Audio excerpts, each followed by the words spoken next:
In the quiet archives of the Hungarian Academy of Sciences, there sits a book that should not exist. It does not speak in any known tongue. It does not follow the rules of any established grammar. Its pages are filled with a dense, spider-like script consisting of nearly 800 unique characters, a number that defies the logic of any standard alphabet. For centuries, we have been captivated by the Voynich Manuscript, the world's most famous unreadable book. But while the Voynich is celebrated for its colorful botanical drawings and celestial charts, it has a darker, more obscure sibling, a manuscript that is arguably more complex, more grounded in human history, and yet far more neglected by the public eye. This is the Rohonc Codex, a relic that emerged from the shadows of a private library in the 19th century to baffle the greatest minds in linguistics, cryptography, and history. It is a book that contains symbols of the cross, the crescent, and the sun, suggesting a world where faiths collided or perhaps merged. Tonight, we step into the labyrinth. We are going to explore the history, the riddles, and the maddening silence of a manuscript that remains one of the greatest unsolved mysteries of the written word. The story of the Rohonc Codex begins with a gift. In 1838, a Hungarian nobleman named Count Gustav Batthyány donated his entire personal library to the Hungarian Academy of Sciences. It was a massive collection housed in the town of Rohonc, modern-day Recknitz in Austria. Among the thousands of volumes of history, law, and literature, there was one small, unassuming book that no one could identify. It was a small codex, about 12 by 10 centimeters. Its leather binding was worn, and its paper bore the watermark of a Venetian manufacturer from the early 16th century. But when scholars opened it, they didn't find Latin, Hungarian, or any recognizable European script. Instead, they found 448 pages of a dense, frantic, and entirely alien writing system. Initial reactions were a mix of excitement and skepticism. At the time, Hungary was in the midst of a national awakening, searching for its ancient roots. Some hoped this was a lost chronicle of the early Magyars, a missing link to a pagan past. But the script refused to be read. The first thing that strikes any researcher who looks at the Rohonc Codex is the sheer variety of the characters. Most human alphabets, Latin, Greek, Cyrillic, consist of 20 to 40 symbols. Even complex systems like Chinese or Japanese use logograms that represent concepts. The Rohonc script, however, features roughly 792 distinct signs. This number is a linguistic anomaly. It is too many for an alphabet, yet perhaps too few for a full logographic system like Chinese. It suggests something in between, a syllabary perhaps, or a very complex shorthand. The characters themselves look like a frantic fusion of runes, Greek letters, and invented squiggles. They are written from right to left, or perhaps left to right. Scholars can't even agree on the direction of the text, though the way the ink fades at the edges of the pages suggests a right-to-left orientation, similar to Hebrew or Arabic. As you flip through the pages, the text is broken up by illustrations. There are 91 drawings in total. They are crude, almost childlike in their execution, yet they are deeply unsettling and strangely specific. They depict scenes that appear to be biblical: the Nativity, the crucifixion, the resurrection. but the iconography is distorted. In these drawings, we see a strange coexistence of symbols. On the buildings and the banners within the illustrations, we see the Christian cross, the Islamic crescent, and the sun or swastika-like symbols. In one scene, a city is depicted with towers topped by both crosses and crescents. This has led many to believe the manuscript originated in a place where different cultures were deeply intertwined, perhaps the Balkans or a border region of the Ottoman Empire, or even a community of religious heretics who sought to synthesize all faiths into one. The mystery of the who and where is complicated by the when. The paper of the Codex has been identified through its watermarks as being produced in Venice between 1530 and 1540 AD. However, this only tells us when the paper was made, not when it was written upon. It is common for old paper to be used decades or even centuries after its manufacture. In the mid-19th century, a shadow was cast over the Codex's authenticity. A famous Hungarian scholar, Károly Szabó, suggested that the book was a hoax. He pointed the finger at Sámuel Literati Nemes, a notorious forger of the time, who was known for discovering fake historical documents to bolster Hungarian national pride. For a long time, this theory killed any serious interest in the Codex.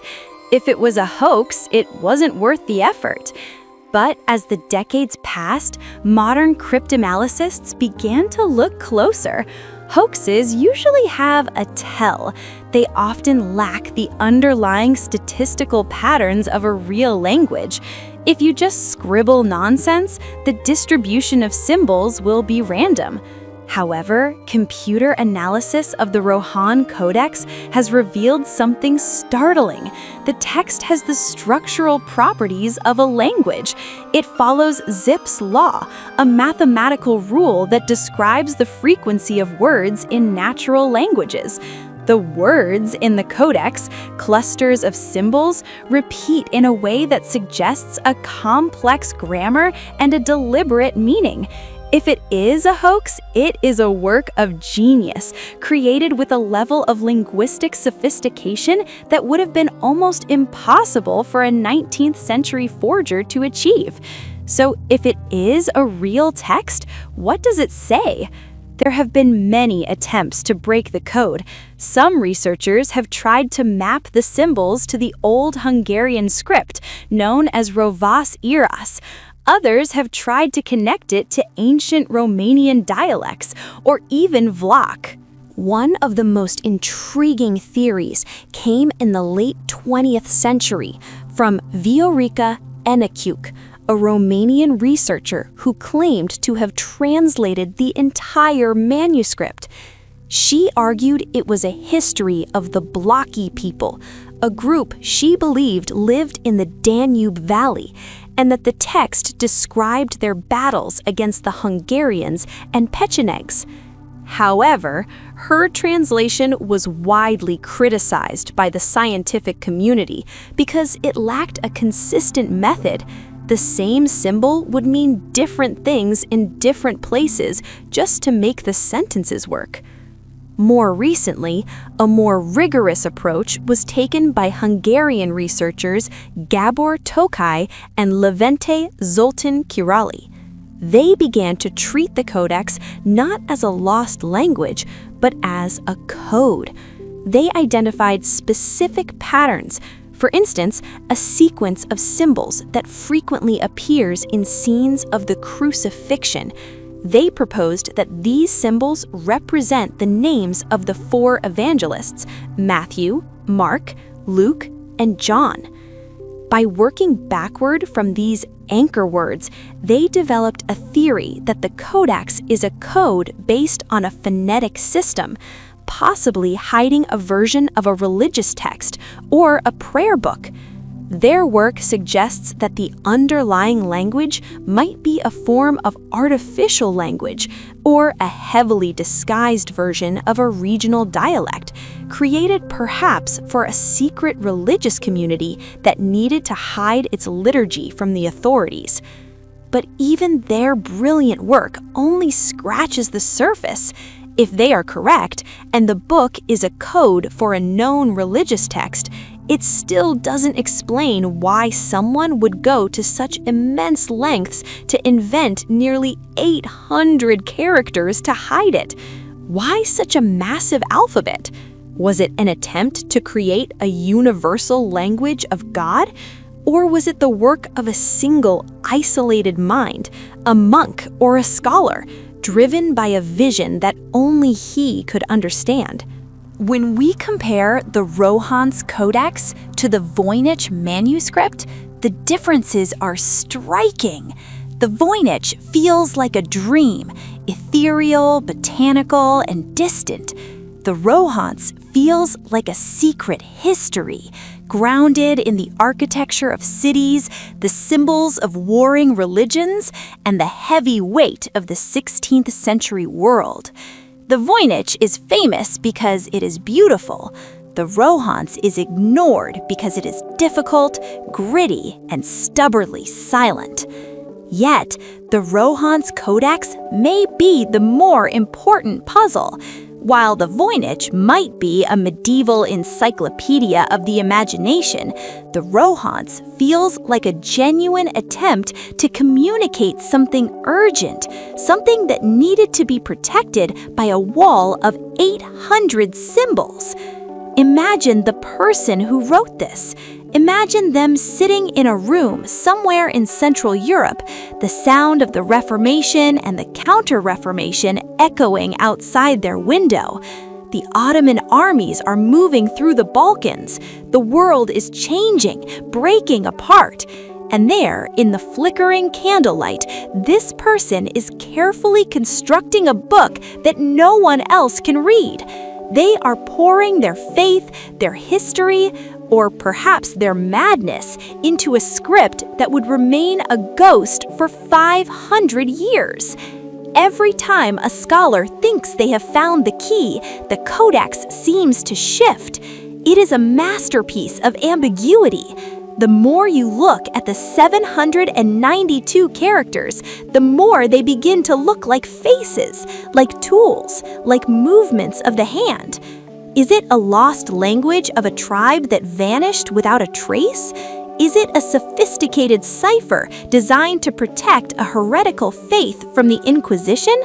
Or is it the ultimate artistic statement, a book that proves that even if we have the words in front of us, we can still be completely blind to the truth? The Rohonc Codex remains in its climate-controlled room in Budapest. It is a silent witness to a past we cannot quite reach. It challenges our assumption that everything in history can eventually be known.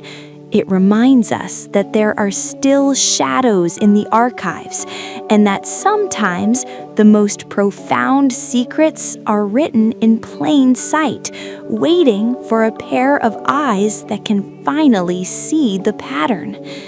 As we close the virtual pages of this mysterious book, we're left with a haunting thought.